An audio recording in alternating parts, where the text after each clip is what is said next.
Hello' everyone, এয়া ৰাতিৰ ভাত সাজ ৰেডি কৰিছোঁ। চিকেন অকণমান লৈ আনিছিলোঁ, এয়া বনাবৰ বাবে ৰেডি কৰি ল'লোঁ। তাৰপিছত ফটককৈ মোবাইলটো চাই থাকোঁতেনে দৈ চিকেনৰ এটা ৰেচিপি দেখিলোঁ আৰু যিহেতু মোৰ ওচৰত দৈ আছিলে সেয়ে ভাবিলোঁ দৈ চিকেনেই বনাই খাওঁ।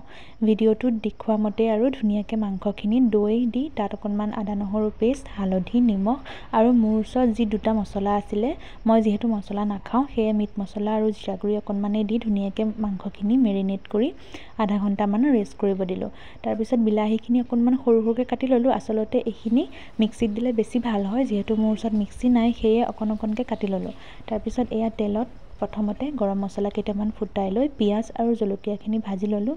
অকণমান হালধি দিছোঁ। তাৰপিছত এয়া বিলাহীখিনি দি এইখিনি ভালদৰে গলি তেল ওলাই নোযোৱালৈকে ভাজি লৈছোঁ।